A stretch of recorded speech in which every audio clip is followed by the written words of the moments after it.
ابو موسیٰ رضی اللہ عنہ روایت کرتے ہیں نبی کریم صلی اللہ علیہ وسلم نے فرمایا اس شخص کی مثال جو اپنے رب کو یاد کرتا ہے اور جو اپنے رب کو یاد نہیں کرتا زندہ اور مردہ جیسے ہے. تو ذکر کو زندگی سے تشبیہ دی گئی ہے، یعنی جس طرح انسان زندگی کے ساتھ خوبصورت ہوتا ہے، یعنی اس کا ظاہر خوبصورت ہوتا ہے جب زندہ ہوتا ہے، جب مر جاتا ہے تو آپ دیکھیں میت کیسی لگتی ہے، تو اسی طرح ذکر کے ساتھ انسان کا باطن روشن ہوتا ہے اور خوبصورت ہوتا ہے. ذکر جو ہے یعنی اللہ کی یاد جو ہے اس کی کئی اقسام ہیں. قرآن، نماز، تسبیحات، علم کا سیکھنا سکھانا، یہ اس وقت ہم ذکر کی مجلس میں ہیں. پھر اسی طرح دوسروں کو امر بالمعروف کرنا، نہی عن المنکر کرنا.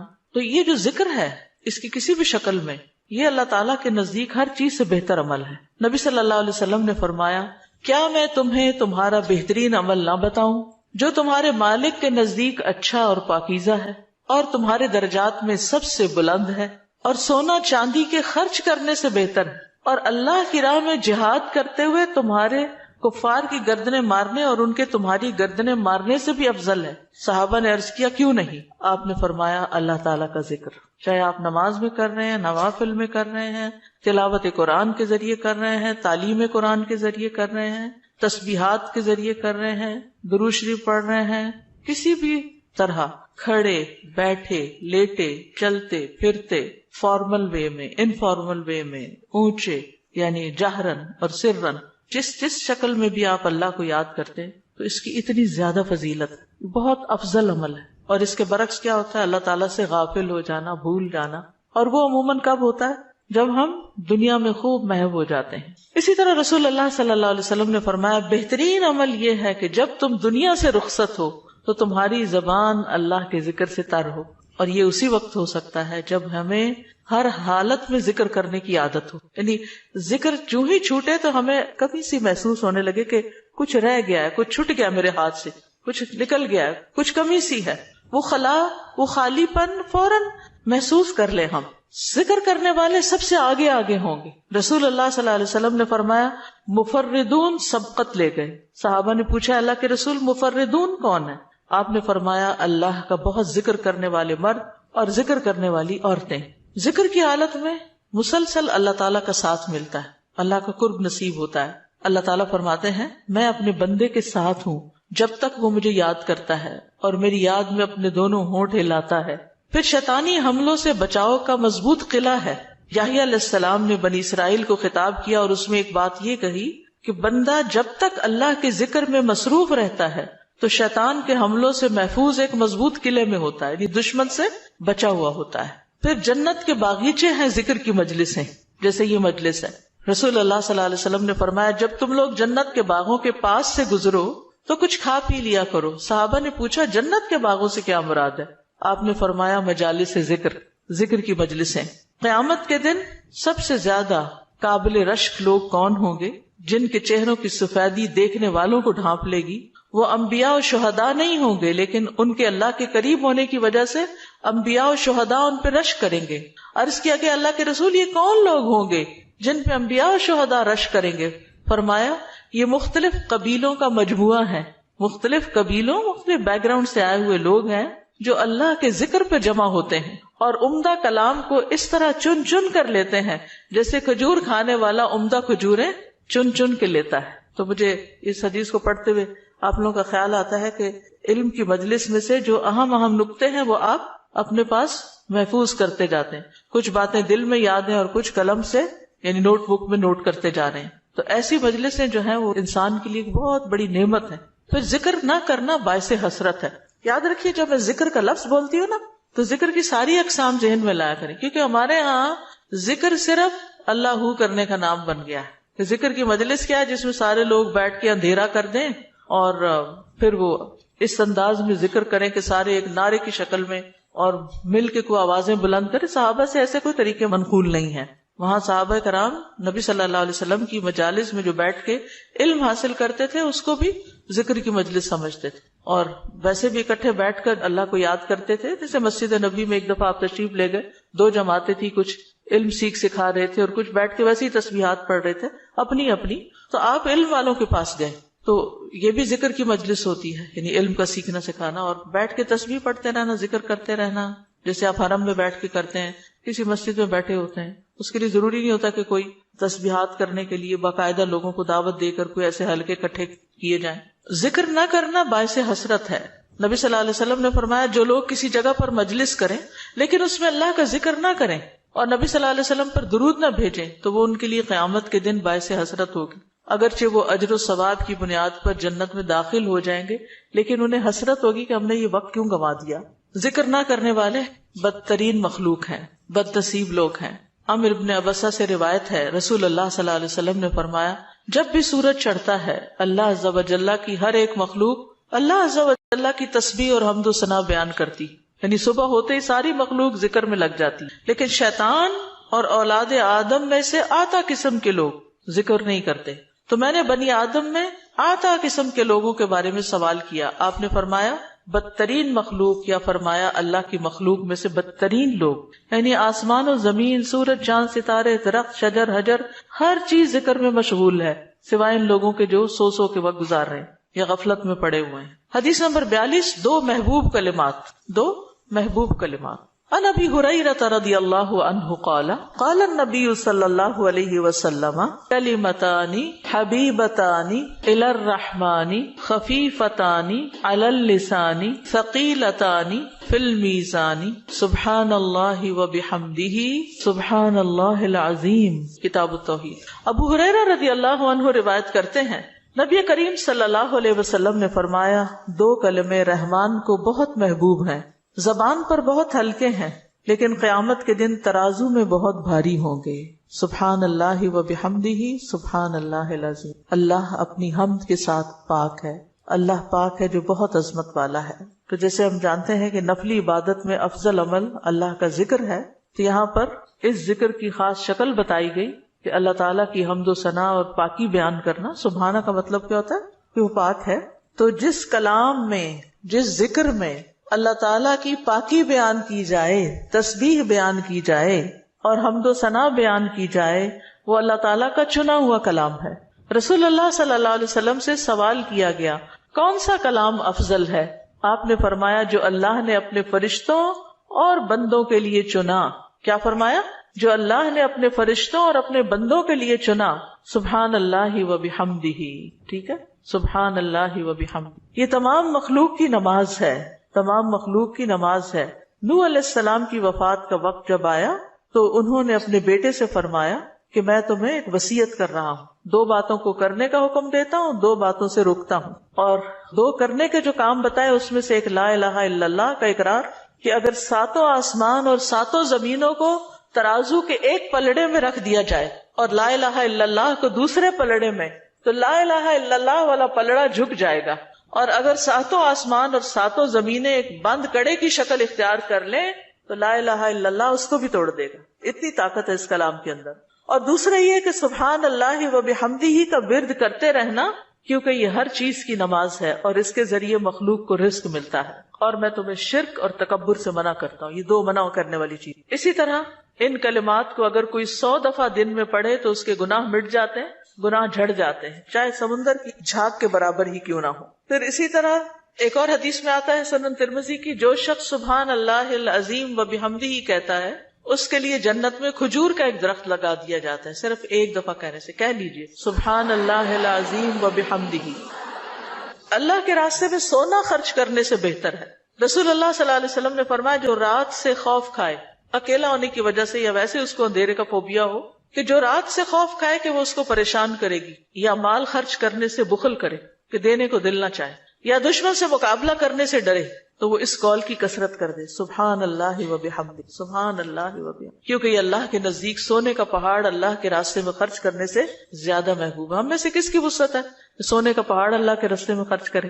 نہیں کر سکتے، تو اس لیے اس کلمے کو ہی زیادہ سے زیادہ پڑھ لینا چاہیے۔ اسی طرح سبحان اللہ، لا الہ الا اللہ، الحمدللہ، یہ کلمات عرش کے ارد گرد چکر لگاتے اور ان کی بھنبھناہٹ ہوتی شہد کی مکھیوں کی بھنبھناہٹ کی طرح، اور وہ اپنے ذکر کرنے والے کی اللہ کے ہاں یاد دلاتے ہیں۔ تو آپ نے فرمایا کیا تم میں سے کوئی یہ پسند نہیں کرتا کہ اس کے لیے کوئی ایسا ہو جو ہمیشہ اللہ کے ہاں اس کی یاد دلائی جاتے رہے، یعنی کوئی ایسا طریقہ ہو کہ ہمیشہ عرش کے ارد گرد آپ کا ذکر ہوتا رہے. قیامت کے دن بھی یہ انسان کا بچاؤ کریں گے، یعنی جہنم سے بچانے کے لیے سبحان اللہ والحمد للہ ولا الہ الا اللہ واللہ اکبر. پھر اہل جنت کا ذکر کیا ہوگا؟ ان کے سانس کے ساتھ ان کو تسبیح و تحمید سکھا دی جائے گی کہ بولنا بھی نہیں پڑے گا، سانس لیں گے اور سانس کے ساتھ اللہ کا ذکر جاری ہو جائے گا. یہ جو احادیثوں نے بیان کی، یہ آپ کے پاس کارڈ ہونا چاہیے تسبیحات کی فضیلت والا، اس میں لکھی ہوئی ہے، دوسروں کے ساتھ بھی شیئر کریں اور خاص طور پہ بچوں کو ذکر کرنا سکھائیں. ان کے اندر بھی ایک کامنس آتی، ایک سکینت آتی ہے. ہم بعض اوقات یہ سوچتے ہیں یہ تو بچے ہی ہیں، ابتدائی عمر سے، چھوٹی عمر سے کہ چلو یہ پڑھو، انگلیوں پہ گنتے ہیں، اچھا تم نے کتنی دفعہ پڑھ لی، کتنے جنت میں درخت لگائے، تو آہستہ آہستہ ان کو عادت ہو جاتی. پھر ذکر کی ایک قسم اللہ کے نام پڑھنا، اللہ کے نام یاد کرنا. عن ابی ہریرہ ان رسول اللہ صلی اللہ علیہ وسلم قال ان للہ 99 اسما 100 الا واحدا من احصاها دخل الجنہ. کتاب التوحید. ابو ہریرہ رضی اللہ عنہ سے روایت ہے کہ رسول اللہ صلی اللہ علیہ وسلم نے فرمایا، بے شک اللہ کے 99 نام ہیں، 99، ایک کم 100. جو شخص ان سب کو محفوظ رکھے گا، یاد کر لے گا، وہ جنت میں داخل ہوگا. من احصاها، تو احصاء سے مراد ان کو گننا، ان کے معنی پہچاننا، ان کے تقاضے کے مطابق عمل کرنا. خالی لکھ کے یا جمع کر کے یاد کر لیا جائے اور مطلب ہی نہ پتا ہو اور اس کے مطابق عمل نہ ہو تو پھر یہ وعدہ نہیں پورا ہوتا. احصاء میں ہر چیز کا جمع ہو جانا ہے، یعنی اللہ تعالیٰ کے ناموں کی حدود کی حفاظت کرنا، ان کو پہچاننا، ان کا معنی جاننا، ان کی فضیلت جاننا، کہاں پڑھنا ہے. امام ابن قیم کہتے ہیں کہ اللہ کے اسماء کو گن کر محفوظ کرنے کے کچھ مراتب ہیں.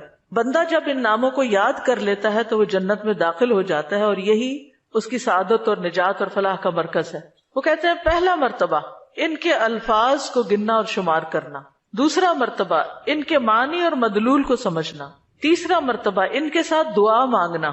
قرآن میں آتا نا وَلِلَّهِ الْأَسْمَاءُ الْحُسْنَى فَادْعُوهُ بِهَا، اور اللہ ہی کے لیے ہیں اچھے اچھے نام، بس تم اس کو ان کے ساتھ پکارو، اللہ کے نام لے کے، جیسے یا حی یا قیوم، یا اللہ، یا رب، یا رحمان، یا رحیم، یا کریم، یا ذی الجلال والاکرام، اور باقی بھی اسی طرح. پھر ہے دعا مانگنے کے 2 مرتبے ہیں. نمبر 1 دعا العبادہ، یعنی اللہ کی تعریف ان ناموں کے ساتھ کرنا. ہمارا رب رحیم ہے، کریم ہے، تو یہ تعریف عبادت کی دعا ہوتی ہے، دعا العبادہ کہتے ہیں اس کو. اور دوسرا ہے دعا المسئلہ، طلب اور مانگنے کی دعا، کہ ان ناموں کے ساتھ پکار کے اللہ کو پھر سوال کرنا. اور اسماء حسنہ کے ساتھ یہ نہیں کہ اپنی طرف سے اللہ تعالیٰ کا کوئی نام بنا کے اور پھر اس سے دعا کرنا، یا موجود، یا ذات، یا شیء، اس طرح کی باتیں نہیں، بلکہ اللہ کے جو پراپر نام قرآن و سنت سے ثابت ہیں ان کے ساتھ دعا مانگنا. تو یاد رکھیے کہ اللہ کی پہچان یہ علم کا پہلا مرتبہ ہے. سب سے پہلے جس کو جاننا چاہیے، جس کے بارے میں ہمیں معلوم ہونا چاہیے کہ وہ کون ہے، وہ اللہ رب العزت. فَاعْلَمْ أَنَّهُ لَا إِلَهَ إِلَّا هُوَ، جان لو کہ اللہ کے سوا کوئی الہ نہیں. یہ علم ہر ایک پر فرض ہے کہ ہمارا خالق کون ہے، ہمارا مالک کون ہے، ہمارا رازق کون ہے، ہمارا معبود کون ہے، ہماری مشکل کشا کون ہے، ہمارا حاجت روا کون ہے، اور جو بھی اللہ تعالیٰ کے باقی نام ہے، پہچان.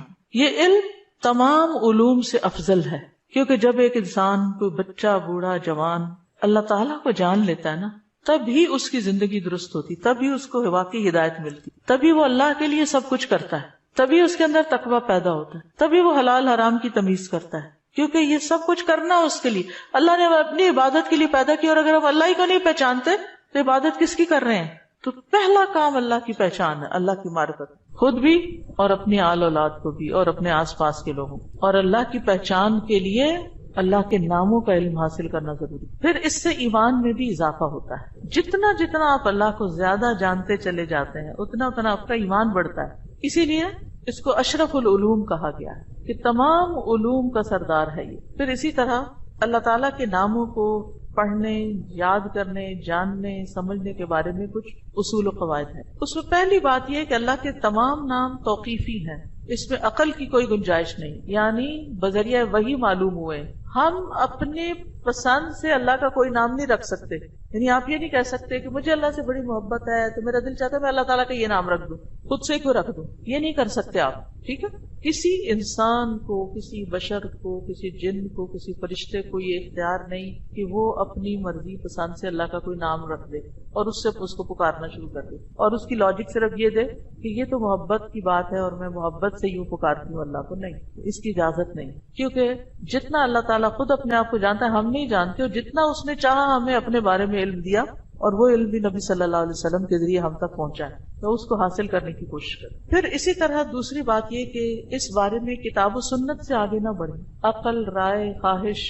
امام احمد کہتے ہیں اللہ کی صفت نہیں بیان کی جائے گی مگر وہی جو خود اس نے اپنی ذات کی بیان فرمائی ہے یا رسول اللہ صلی اللہ علیہ وسلم نے بیان کی ہے. ہم قرآن و سنت سے آگے نہیں بڑھیں گے, خود یا کسی عالم یا کسی اور انسان کے بتائے ہوئے نام کے مطابق نہیں کام کریں گے. پھر اگلی بات یہ کہ اللہ کے ناموں میں الحاد سے بچنا چاہیے. الحاد سے, الحاد کا مطلب کیا ہے؟ سیدھے رستے سے ہٹ جانا. لحد ہوتی ہے نا وہ قبر جو بغلی قبر ہوتی ہے, نیچے گڑھا کھودتے کھودتے سائڈ پہ قبر کھودنا شروع کر دیں. تو اس کی بہت سی صورتیں ہو سکتی, جیسے اللہ کے کسی نام کا انکار کر دیا جائے, یا نام جن صفات پر دلالت کر رہے ہیں ان کا انکار کر دیا جائے, جیسے امت میں کچھ ایسے فرقے گزرے ہیں کہ جو یہ کام کرتے رہے ہیں. پھر اسی طرح بغیر تحریف, تعطیل, تکییف اور تمثیل کے اسماء و صفات پر ایمان لانا ضروری. تحریف یعنی خود تبدیلی کرنا, تعطیل یعنی کسی صفت کو معطل کر دینا, تکییف کسی کیفیت کو بتانا, تمثیل یعنی مثال بیان کرنا, ان چیزوں سے بچنا چاہیے. پھر ایک اہم بات یہ بھی یاد رکھیے کہ 99 تو ہمیں بتایا گیا کہ اتنے تو کم از کم یاد کر لو, لیکن یہ یاد رکھیے اللہ کے صرف 99 نیمز نہیں ہیں, وہ اس سے زیادہ ہیں. اس لیے بعض کتابوں میں آپ کو زیادہ بھی ملیں گے, لیکن یہاں مراد کیا ہے کہ یعنی اتنے تو زبانی یاد کر سکتا ہے انسان, یا آسانی سے ہر ایک کو معلوم ہو ہی سکتے ہیں. کیونکہ حدیث میں آتا ہے اسألک بکل اسم هو لک سمیت به نفسک وانزلته فی کتابک او علمته احدا من خلقک او استأثرت به فی علم الغیب عندک. اے اللہ میں تجھ سے تیرے ہر نام کے واسطے سے دعا کرتا ہوں, وہ نام جو تو نے اپنی ذات کے لیے رکھے, یا جو نام تو نے اپنی کتاب میں اتارے, یا وہ جو اپنی مخلوقات میں سے کسی کو سکھا دیے, یا وہ نام جو تو نے اب تک اپنے خزانہ غیب میں محفوظ رکھے. اس سے کیا پتہ چلتا ہے کہ کچھ نام تو خزانہ غیب میں ہے.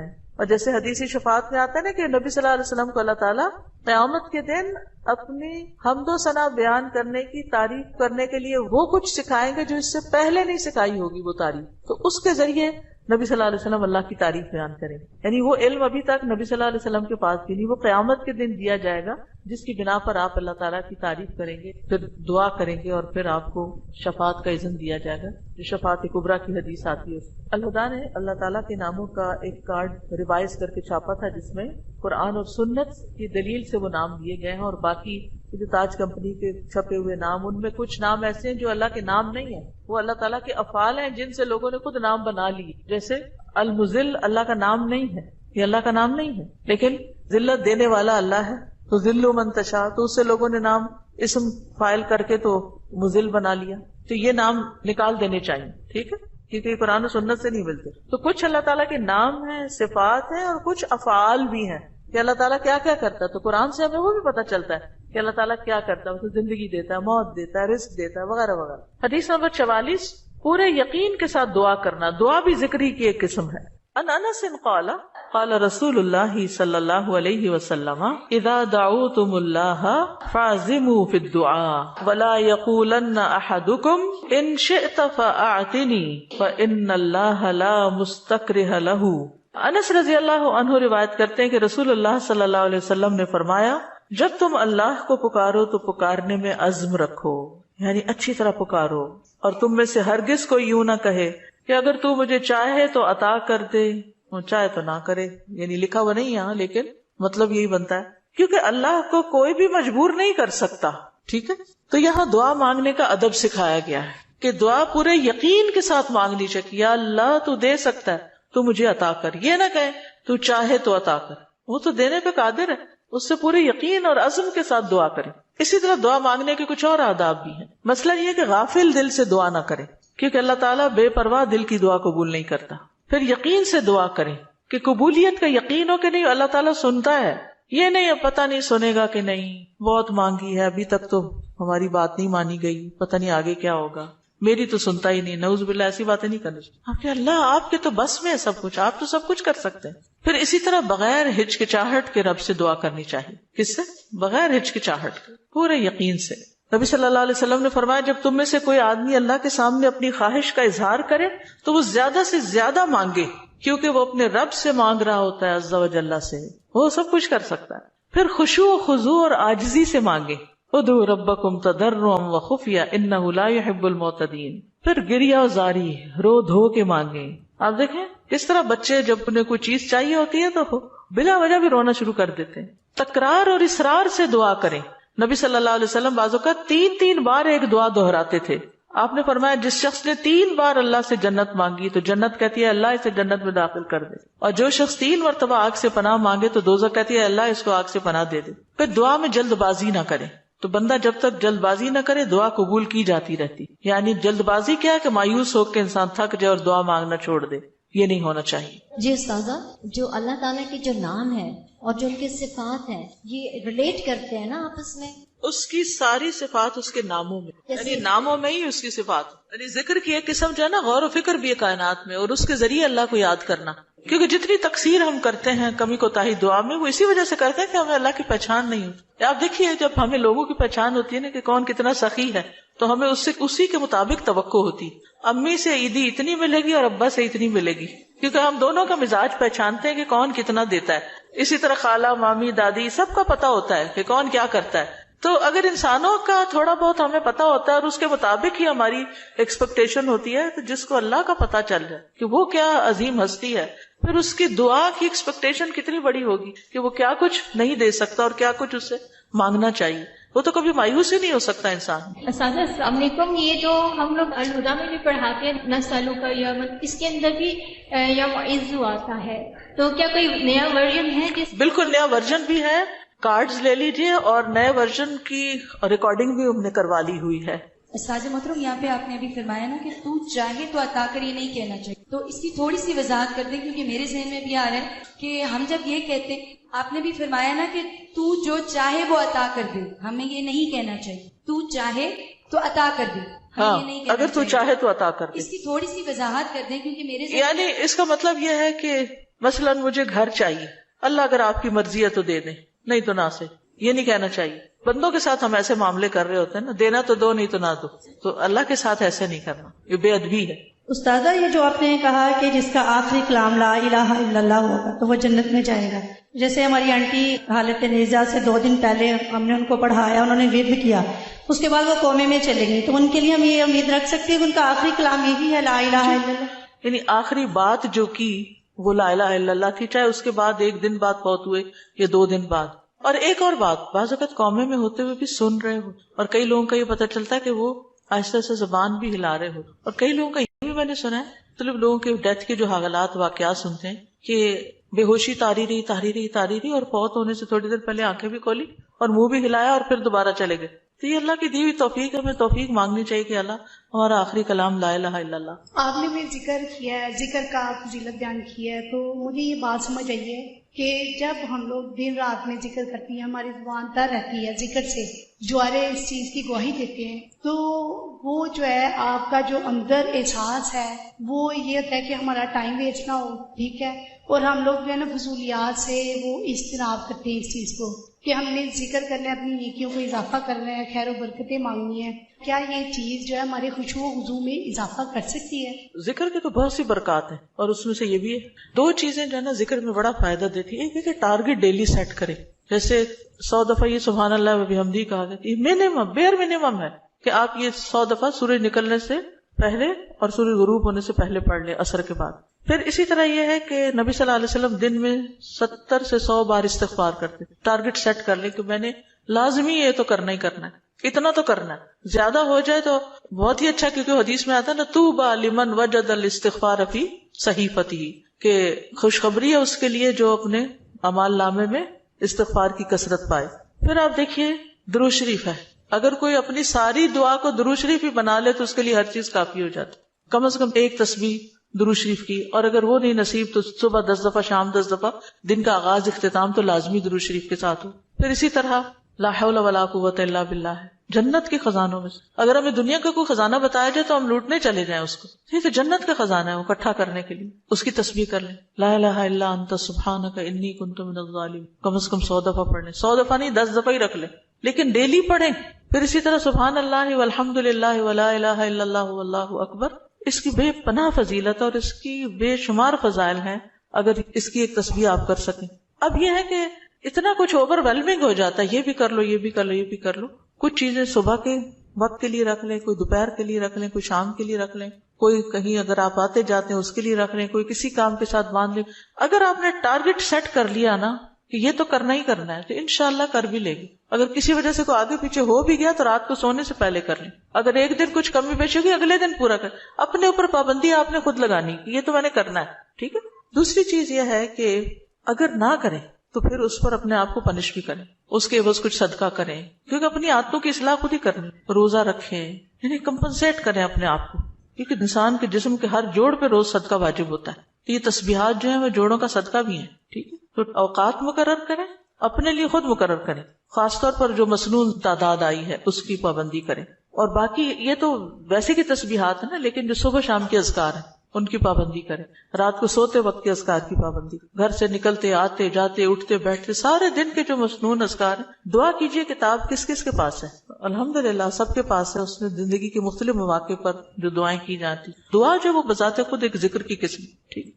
فَإِذَا قَالَ سُبْحَانَكَ اللَّهُمَّ وَبِحَمْدِكَ وَأَثْنَى عَلَى اللَّهِ تَعَالَى بِمَا هُوَ أَهْلُهُ فقد خرج عن الغفلة التي هي حجاب أيضا بينه وبين الله تعالى وأتى بالتحية والثناء الذي يخاطب به الملك عند الدخول عليه تعظيما له وتمجيدا ومقدمة بين يدي حاجته فكان في هذا الثناء من أدب العبودية وتعظیم المعبود ما يستجلب به اقبالہ علیہ ورضاہ عنہ واسعافہ بحوائجہ.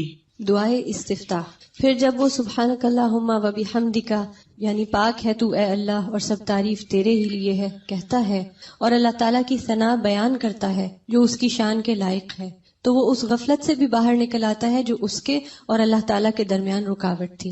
وہ اس کی تعظیم اور بزرگی بیان کرنے کے لیے اپنی ضرورت سے پہلے بطور تمہید ایسا تحیہ اور تعریف بجا لائے گا جس طرح بادشاہ کے پاس داخل ہوتے وقت مخاطب کیا جاتا ہے.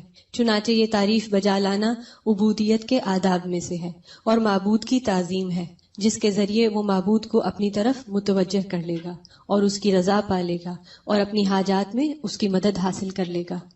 تو یہاں یہ بتاتے ہیں کہ دعا استفتاح پڑھنے کا مقصد کیا ہے، کیوں پڑھی جاتی، اس کا کیا فائدہ ہے، اس سے کیا حاصل ہوتا ہے، اس کا کیا نتیجہ نکلتا ہے. یعنی نماز کا کوئی بھی سٹیپ جو ہے وہ بے مقصد نہیں ہے، بے معنی نہیں ہے. ایسے ہی کچھ چیزوں کو اکٹھا کر کے نماز نہیں بنا دی گئی، بلکہ اس کے پیچھے ایک حکمت ہے. فَإِذَا قَالَ سُبْحَانَكَ اللَّهُمَّ وَبِحَمْدِكَ، پھر جب وہ کہتا ہے سبحانک پاک ہے تو، اللہم اے اللہ، وبحمدک اور ساتھ تیری تعریف کے یا سب تعریف تیرے لیے ہے، وَأَثْنَى عَلَى اللَّهِ تَعَالَى اور وہ ثنا بیان کرتا ہے اللہ سبحانہ تعالیٰ کی، بما ہوا اہلہ جس کا وہ اہل ہے، فقد خرج عن الغفلۃ تو تحقیق وہ غفلت سے نکل آتا ہے، التی ہی حجاب ایضا بینہ وبین اللہ تعالی وہ غفلت جو حجاب ہے، ایک پردہ ہے، ایضا بھی یعنی وہ بھی ایک پردہ ہے اس بندے کے درمیان اور اللہ تعالی کے درمیان. یعنی تعریف شروع کرتے ہی انسان غفلت سے باہر آ جاتا ہے. وہ عطا بالتحیۃ والثناء اور وہ پیش کرتا ہے تحیہ سلام اور ثنا تعریف، الذی وہ جو یخاطب بہ الملک جس سے بادشاہ کو خطاب کیا جاتا ہے. یعنی کسی دنیاوی بادشاہ کے پاس بھی انسان جب حاضر ہوتا ہے اس کے دربار میں تو سب سے پہلے اس کی تعریف کرتا ہے.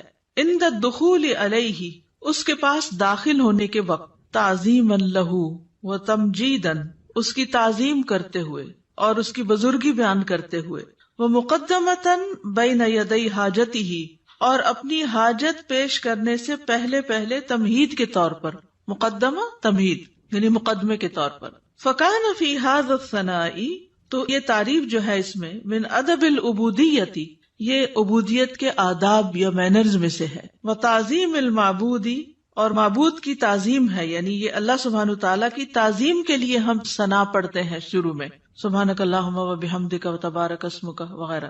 ما یستجلب به اقبالہ علیہ، جس کے ذریعے وہ کھینچ لاتا ہے یا متوجہ کر لیتا ہے اللہ سبحانہ تعالیٰ کی توجہ اپنی طرف، اقبالہ علیہ اس کی توجہ اپنی طرف، ورضاہ عنہ اور اس کی رضا، واسعافہ بحوائجہ اور اس کی مدد کرنا. اسعاف آپ نے دیکھا ہوگا فرسٹ ایڈ کی جو ایمبولینسز ہوتی ہیں ان کے اوپر لکھا ہوتا ہے، یعنی فوری مدد طلب کرنا، بحوائجہ اپنی حاجات میں. تو یہ تعریف انسان کے لیے بہت فائدہ مند ثابت ہوتی ہے. کیا کیا فائدے اس میں بتائے گئے ہیں؟ نمبر 1، انسان غفلت سے نکل آتا ہے، ٹھیک ہے، خرج عن الغفلۃ التی ہی حجاب ایضا بینہ و بین اللہ تعالی. دوسری بات کیا ہے کہ وہ ملاقات سے پہلے یا ابتدا میں، جیسے کسی بھی بادشاہ کے پاس جانے کا ایک ادب، ایک پروٹوکول ہوتا ہے، تو یہاں بندہ تحیہ اور ثنا سے کام لیتا ہے. اور اس سے کیا فائدہ ہوتا ہے کہ ایک تو جو ہمارے اوپر ادب آداب کا حق ہے وہ ادا ہوتا ہے، دوسری طرف یہ کہ معبود کی تعظیم ہوتی ہے، معبود یا رب ہماری طرف متوجہ ہوتا ہے، وہ راضی ہوتا ہے اور بندے کی مدد کرنے میں وہ جلدی کرتا ہے. تو یہ فائدے ہیں دراصل ثنا پڑھنے کے. حقیقت یہ ہے کہ اللہ سبحانہ تعالیٰ کی ذات ہی قابل تعریف ہے. سورۃ ہود میں آتا ہے انہ حمید مجید، بے شک وہ بے حد تعریف کیا گیا، بڑی شان والا ہے. یعنی اللہ سبحانہ تعالیٰ کی شان بڑی بلند ہے، تو اس کی تعریف ہونی ہی چاہیے. دنیا میں آپ دیکھیں کہ کسی انسان نے اگر کوئی اچیومنٹ کی ہو، کوئی بڑا کام کیا ہو، تو دور بیٹھے بھی لوگ، نہ جاننے والے بھی اس کی تعریف کرتے رہتے ہیں کہ بڑا کمال کیا اس نے، فلاں چیز ایجاد کر دی ہے، فلاں چیز بنا دی ہے، فلاں کام کیا. تو اس بندے کو نہیں پتا ہوتا کہ کون کون اس کی تعریفیں کر رہا ہے، لیکن جب اس کی ذات سے کسی کو فائدہ پہنچتا ہے تو جس کو فائدہ پہنچتا ہے وہ خود ہی تعریف کے لیے آگے آ جاتا ہے. تب آپ دیکھیے کہ اللہ سبحانہ تعالیٰ کی ذات سے ہمیں کتنا فائدہ پہنچ رہا ہے اور کیا کیا کمالات ہیں. یعنی کسی کی بھی تعریف کرنے کی 2 بڑی وجوہات ہوتی، ایک اس کے کمالات اور دوسرا اس کی ذات سے فائدہ کتنا پہنچ. تو یہ دونوں چیزیں کامل درجے میں اللہ تعالیٰ کے اندر موجود ہیں. ہمارے پاس جو بھی کوئی نعمت ہے وہ اللہ ہی کی طرف سے ہے، اور ہر چیز میں اس کا کمال ہے، تخلیق میں اور رزق پہنچانے میں، اور جتنے بھی اس کے نام ہیں کامل صفات اور اسماء ہیں. تو اس لیے اس کی تعریف تو ہونی ہی چاہیے. تو نماز کے بالکل آغاز میں یہی سب سے مناسب جگہ ہے کہ جہاں تعریف ہو، اس کی حمد و ثنا ہو، کیونکہ وہ اس لائق ہے کہ اس کی حمد و ثنا کی جائے. یعنی آپ دیکھیے کہ جب کوئی حمد و ثنا کے لائق ہوتا ہے تو اس کی اگر کوئی تعریف نہیں بھی کرے تو اس کو تو کوئی نقصان نہیں، کیونکہ وہ تو ہے ہی قابل تعریف. نقصان کس کا ہوتا ہے کہ جو دیکھ رہا ہے، جو فائدہ اٹھا رہا ہے، وہ چپ بیٹھا ہے، وہ کوئی تعریف نہیں کر رہا. اور یہ تعریف جو ہے یہ دراصل شکر ادا کرنے کا ایک طریقہ ہوتا ہے، اور اللہ کا وعدہ ہے کہ اگر تم شکر ادا کرو گے تو میں تمہیں اور زیادہ دوں گا. تو اس احساس کے ساتھ جب انسان اللہ کی تعریف بیان کرتا ہے تو دراصل اللہ سبحانہ تعالیٰ کو بندہ اپنے قریب پاتا ہے، اس سے کنیکشن ہو جاتا ہے اس کا، اور یہ سراسر بندے کے اپنے ہی فائدے میں. ہمارا تعریف کرنا اللہ تعالیٰ کی اللہ تعالیٰ کو فائدہ نہیں دیتا، یہ دراصل خود ہم ہی کو فائدہ دے رہا ہوتا ہے، کیونکہ تعریف کرنے کا بھی ایک مزہ ہوتا ہے. کیونکہ تعریف کرنے والا صرف اس وقت تعریف کر سکتا ہے جب وہ کسی خوبی کو دیکھنے کے قابل ہوتا ہے. یعنی اگر ہم تعریف کرتے ہیں تو اس کا مطلب یہ ہے کہ ہمارے اندر یہ صلاحیت ہے کہ ہم خوبیوں کو دیکھ پاتے ہیں. تو اس میں صرف ممدوح کی حمد نہیں ہوتی یا اللہ سبحانہ تعالیٰ ہی کی تعریف نہیں ہوتی، بلکہ ایسا بندہ بھی ایسے خالق کے ساتھ جب جڑتا ہے تو وہ بھی قابل تعریف ہو جاتا ہے. یعنی وہ بندہ بھی قابل تعریف ہو جاتا ہے جو اپنے خالق کی تعریف کرتا ہے، کیونکہ ناشکرے لوگ کسی کو بھی اچھے نہیں لگتے، پسند نہیں آتے. اور وہ لوگ جو اپنی آنکھیں ہی بند رکھیں اور غفلت کا شکار رہیں اور سوئے پڑے رہیں اور اللہ کی نعمتوں کو دیکھ ہی نہ سکیں یا اس سے ناراض رہیں، ایسے لوگ دراصل اپنا ہی نقصان کرتے ہیں. ایک حدیث سے ہمیں پتہ چلتا ہے کہ بندے اگر اللہ تعالیٰ کو دیکھ لیں تو اور بھی زیادہ اس کی تعریف کریں. ابھی تو بن دیکھے کرتے ہیں نا، اس کی نشانیاں دیکھ دیکھ کے. ابو ہریرہ رضی اللہ عنہ بیان کرتے ہیں کہ رسول اللہ صلی اللہ علیہ وسلم نے فرمایا، بلا شبہ اللہ کے کچھ فرشتے ایسے ہیں جو اہل ذکر کو تلاش کرتے ہوئے راستوں میں چکر لگاتے رہتے ہیں. جب وہ کچھ لوگوں